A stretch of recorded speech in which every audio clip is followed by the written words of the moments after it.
नमस्कार, आप देख रहे हैं दिव्य हिमाचल टीवी और मैं हूं आपके साथ पल्लवी शर्मा। दिन भर की बड़ी खबरों पर नजर डालेंगे इस न्यूज बुलेटिन में। शुरुआत करते हैं हेडलाइन से। शराब ठेकेदारों ने नहीं चुकाए सरकार के 53 करोड़ 60 को नोटिस जारी, जब्त होगी संपत्ति। गिरिपार को जनजातीय दर्जा देने में कम आबादी बनी रोड़ा, अब दूसरा रास्ता निकालेगी सरकार। हिमाचल में बनेंगे 9 नेशनल हाईवे, सदन में मुख्यमंत्री जयराम ठाकुर ने किया खुलासा। इसी महीने मिलेगा रिवाइज्ड पे स्केल पर जनवरी माह का एरियर, डीडीओ को आदेश जारी। चिट्टा तस्करों पर पुलिस का बड़ा प्रहार, बजौरा में 11.22 और शिमला में 4 युवकों से पकड़ा 142 ग्राम चिट्टा। 4 राज्यों में भाजपा की जीत पर हिमाचल में बंटे लड्डू, खुशी में झूम उठे पार्टी कार्यकर्ता। हिमाचल में अगले 5 दिन साफ रहेगा मौसम, अरसे से बंद जलोरी दर्रा भी यातायात के लिए बहाल। मिस हिमाचल बनने के लिए पहाड़ की बेटियों में जबरदस्त उत्साह, सुंदरनगर में ऑडिशन देने दूर दूर से पहुंची युवतियां। और अब समाचार विस्तार से। हिमाचल में डिफॉल्टर शराब ठेकेदारों पर अब बड़ी कार्रवाई की तैयारी है। ऐसे 60 ठेकेदार हैं जिन्होंने सरकार के करोड़ों रुपए दबा रखे हैं। प्रदेश में शराब के 60 ठेकेदारों ने 52 करोड़ 80 लाख रुपए का भुगतान नहीं किया है। इन सभी को विभाग की तरफ से नोटिस जारी किए गए हैं। इसके बाद भी यदि भुगतान नहीं हुआ तो इनकी संपत्ति जब्त कर ली जाएगी। सरकार की तरफ से पिछले 3 सालों के आंकड़े सार्वजनिक किए गए हैं। मुख्यमंत्री जयराम ठाकुर ने सदन में कहा कि 3 साल से शराब के ठेकों की नीलामी सरकार ने नहीं की है। लॉटरी, समझौता और निविदा के आधार पर ठेकों का वितरण किया जा रहा है। 1 जुलाई 2021 से 31 जनवरी 2022 तक शराब ठेकों से 800 करोड़ रुपए अर्जित किए गए हैं। इसमें जिन ठेकेदारों ने राजस्व का भुगतान नहीं किया है उन्हें नोटिस भेजे गए हैं और उनके संपत्ति को भी जब्त करने की आगामी प्रक्रिया चल रही है। Divya Himachal presents Godrej number 1 miss Himachal 2021-22 powered by Arni university, beauty partner Roja herbal. अगर आप भी बनना चाहती हैं मिस हिमाचल तो तैयार रहें। ऑडिशंस शुरू 7 मार्च से। जल्द आ रहे हैं आपके शहर।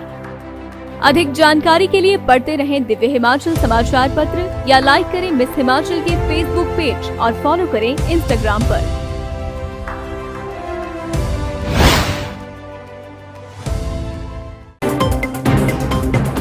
अरसे से ट्राइबल की मांग कर रहे गिरिपार क्षेत्र के लोगों को झटका लगा है। जनजातीय दर्जा मिलने में कम जनसंख्या रोड़ा बन गई है। सिरमौर के गिरिपार क्षेत्र को जनजातीय का दर्जा मिलने में कम आबादी बड़ी बाधा बन गई है। राज्य सरकार ने जो प्रस्ताव केंद्र को भेजा था उसमें आपत्तियां लगाई गई हैं। अब राज्य सरकार ने इन्हें दूर कर दूसरा रास्ता निकालने की बात कही है। फिलहाल सबसे बड़ा ऑब्जेक्शन जनसंख्या को लेकर लगा है। जनजातीय आबादी वाले इस क्षेत्र में 0.2% है, जबकि केंद्र सरकार जनजातीय क्षेत्र का आधार जाति को मान रही है। अब राज्य सरकार हाटी समुदाय को जनजातीय में शामिल करने की बात करेगी ताकि यहां आबादी का आंकड़ा बढ़ाया जा सके और 144 पंचायतों को जनजातीय का लाभ दिया जा सके। सदन में गुरुवार को गिरिपार के क्षेत्रों को उत्तराखंड की तर्ज पर जनजातीय में शामिल करने की बात कही गई। प्रदेश को जल्द ही 9 नए नेशनल हाईवे मिलने वाले हैं। राज्य सरकार से तमाम औपचारिकताओं के बाद इन्हें मंजूरी के लिए केंद्र को भेजा गया है। मुख्यमंत्री जयराम ठाकुर ने गुरुवार को सदन में कहा कि हिमाचल में 9 नए नेशनल हाईवे बनेंगे। केंद्र से स्वीकृति मिलते ही इनका काम शुरू कर दिया जाएगा। यह मार्ग उन नेशनल हाईवे का हिस्सा हैं जिन्हें पूर्व में केंद्र सरकार की तरफ से प्रस्तावित किया गया था। दरअसल पूर्व केंद्रीय मंत्री नितिन गडकरी ने हिमाचल में 69 नेशनल हाईवे शुरू करने की बात कही थी। इसके बाद इन्हें लेकर तैयारियां भी शुरू की गई, लेकिन कोविड की वजह से काम अधर में फंस गया। कोविड के दौरान राज्य सरकार की तरफ से 69 नेशनल हाईवे में कटौती कर इन्हें 25 तक सीमित कर दिया गया था। अब केंद्र सरकार के निर्देश पर 9 मार्गों की छंटनी हो गई है। हिमाचल के कर्मचारियों के लिए बड़ी खुशखबरी है। सरकार की तरफ से घोषित रिवाइज्ड पे स्केल और डीए पर एरियर इसी महीने मिल जाएगा। कर्मचारियों को रिवाइज्ड पे स्केल व डीए पर जनवरी माह का एरियर इसी महीने मिलेगा। सरकार की साफ हिदायत है कि जनवरी माह में कर्मचारियों को मिलने वाले रिवाइज्ड पे स्केल पर मिलने वाले एरियर का भुगतान इसी वित्तीय वर्ष 2021-22 में किया जाए। ऐसे में बागवानी विभाग की तरफ से सभी जिलों के डीडीओ को आदेश जारी किए गए हैं। आदेशों में कहा गया है कि 15 मार्च तक सभी कर्मचारियों को रिवाइज्ड पे स्केल व डीए पर मिलने वाला एरियर तैयार किया जाए ताकि मौजूदा वित्तीय वर्ष में भुगतान किया जा सके। हिमाचल में चिट्टा तस्करों के हौसले लगातार बढ़ते जा रहे हैं। ताजा मामले के तहत कुल्लू और शिमला में चिट्टे की बड़ी खेप पकड़ी गई है। चंडीगढ़ मनाली नेशनल हाईवे पर गुरुवार को पुलिस ने एक युवक को 11.22 ग्राम चिट्टे के साथ दबोचा है। एसपी कुल्लू गुरदेव शर्मा ने बताया कि पुलिस की विशेष अन्वेषण शाखा टीम ने भुंतर बजौरा मार्ग पर नाका लगाया हुआ था। इसी बीच एक वोल्वो बस जो कि दिल्ली से कुल्लू की तरफ आ रही थी, चेकिंग के लिए रोकी गई। इस दौरान सीट नंबर 41 पर बैठा युवक पुलिस को देखकर घबरा गया। जब बैग की तलाशी ली गई तो 11.22 ग्राम चिट्टा बरामद हुआ। युवक की पहचान वार्ड नंबर 2 भजोगी के रूप में हुई है। उधर शिमला में पुलिस ने गुप्त सूचना के आधार पर कार्रवाई करते हुए बशेलरी के पास 142 ग्राम चिट्टे के साथ 4 युवकों को गिरफ्तार किया है। चारों आरोपी शिमला के सुन्नी और करसोग के रहने वाले हैं। 5 राज्यों के विधानसभा चुनाव में भाजपा ने 4 राज्यों में बेहतरीन प्रदर्शन पर हिमाचल में खुशी की लहर है। गुरुवार को नतीजों के बाद इसकी झलक प्रदेश भर में देखने को मिली है। 4 राज्यों के विधानसभा चुनाव में जीत पर हिमाचल में भाजपा कार्यकर्ताओं ने लड्डू बांटकर खुशी मनाई और संबंधित राज्यों के नेताओं को बधाई दी। सबसे बड़ी जीत उत्तर प्रदेश, उत्तराखंड और मणिपुर की है, जहां भाजपा ने बहुमत हासिल किया है, जबकि गोवा में भी पार्टी ने आधी सीटें जीती हैं। आज सुबह जैसे ही रुझान आने शुरू हुए, कार्यकर्ता खुशी मनाने की तैयारी करने लगे और दोपहर तक जश्न दोगुना हो गया। इस दौरान मुख्यमंत्री जयराम ठाकुर सहित प्रदेश के तमाम नेताओं ने पार्टी नेताओं को जीत की बधाई दी। पार्टी प्रदेश अध्यक्ष सुरेश कश्यप ने कहा कि उत्तर प्रदेश में भाजपा ने एक बार फिर सरकार बना ली है, जो कि भाजपा के लिए बड़ी उपलब्धि है। हिमाचल में अब दिन गर्म होने लगे हैं, जबकि रातें भी अब ज्यादा सर्द नहीं हैं। अब आने वाले दिनों में कैसा रहेगा मौसम का हाल, आइए जानते हैं इस वेदर रिपोर्ट से।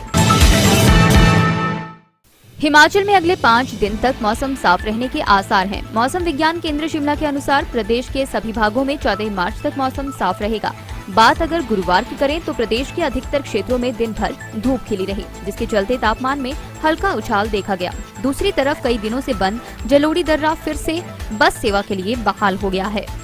गुरुवार को जिला मुख्यालय कुल्लू से एक बस बाहिर सराज, आनी व रामपुर होकर बागी पुल के लिए रवाना हुई। अब HRTC कुल्लू भी शुक्रवार सुबह से 3 रूटों पर निगम की बसों का संचालन करेगी। मिस हिमाचल बनने के लिए हिमाचल की बेटियों में जबरदस्त उत्साह है। गुरुवार को सुंदरनगर में हुए ऑडिशन के दौरान ये जोश खूब सामने आया है। देखते हैं इस रिपोर्ट में। दिव्य हिमाचल के मिस हिमाचल इवेंट के लिए गुरुवार को सुंदरनगर के होटल लेक व्यू में ऑडिशन हुए, जिसमें विभिन्न जगहों से आई युवतियों ने हिस्सा लिया। इस अवसर पर होटल लेक व्यू के चेयरमैन सेठी राम सैनी ने बतौर मुख्य अतिथि शिरकत की, जबकि मैनेजिंग डायरेक्टर रमन सैनी विशेष अतिथि के रूप में मौजूद रहे। निर्णायक मंडल की भूमिका में मिस हिमाचल आरुषि, सुमन सिंह मिस हिमाचल फाइनलिस्ट और मिस्टर हिमाचल फाइनलिस्ट आदित्य शर्मा रहे। ऑडिशन के लिए आयोजित किए गए विभिन्न राउंड में निर्णायक मंडल के समक्ष प्रस्तुत किए गए और उनके द्वारा किए गए सवालों का भी जवाब दिया गया। वहीं रेड कार्पेट पर कैटवॉक करते हुए युवतियां अपनी अदाओं से निर्णायक मंडल को उत्साहित करती दिखी। चलते चलते में नजर डालेंगे इन बड़ी खबरों पर। हिमाचल के अस्पतालों में सभी किडनी रोगियों का फ्री में होगा डायलिसिस। पहले चरण में 10 अस्पतालों में मिलेगी सुविधा। दिल्ली में हिमाचल के वैक्सीनेटर को मिला पुरस्कार। धर्मशाला की इंदुबाला और पांवटा की सीमा दिल्ली में सम्मानित। शिमला में डेस्क ऐप के जरिए खाते से उड़ाए 1.5 लाख। शिमला में पानी का बिल देने को ट्रांसफर किए थे 828 रुपए। अनुबंध से नहीं दे सकते सीनियरिटी। पवन काजल के सवाल पर सदन में मुख्यमंत्री ने दिया जवाब। आज के न्यूज बुलेटिन में बस इतना ही। रात 9 बजे देखना ना भूलें शिमला से हमारा विशेष लाइव प्रसारण।